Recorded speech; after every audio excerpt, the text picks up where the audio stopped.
Preface to The House of the Seven Gables by Nathaniel Hawthrone. When a writer calls his work a romance, it need hardly be observed that he wishes to claim a certain latitude, both as to its fashion and material, which he would not have felt himself entitled to assume had he professed to be writing a novel. The latter form of composition is presumed to aim at a very minute fidelity, not merely to the possible, but to the probable and ordinary course of man's experience.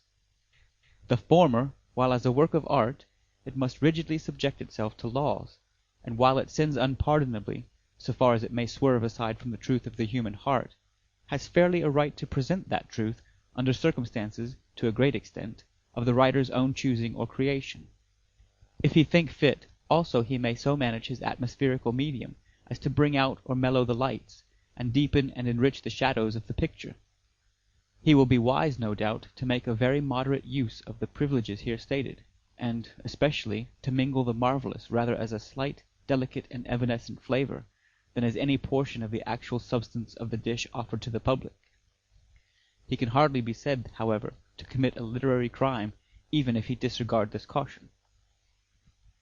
In the present work, the author has proposed to himself, but with what success fortunately is not for him to judge, to keep undeviatingly within his immunities.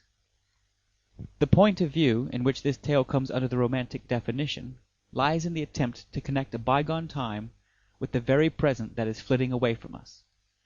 It is a legend prolonging itself, from an epoch now grey in the distance, down into our own broad daylight, and bringing along with it some of its legendary mist, which the reader, according to his pleasure, may either disregard, or allow it to float almost imperceptibly about the characters and events for the sake of a picturesque effect.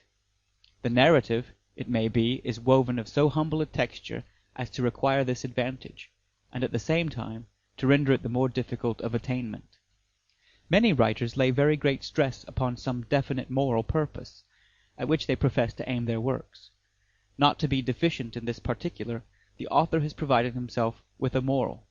The truth, namely, that the wrong-doing of one generation lives into the successive ones, and divesting itself of every temporary advantage, becomes a pure and uncontrollable mischief. And he would feel it a singular gratification if this romance might effectually convince mankind, or indeed any one man, of the folly of tumbling down an avalanche of ill-gotten gold, or real estate, on the heads of an unfortunate posterity, thereby to maim and crush them until the accumulated mass shall be scattered abroad in its original atoms. In good faith, however, he is not sufficiently imagined. Sample complete. Ready to continue?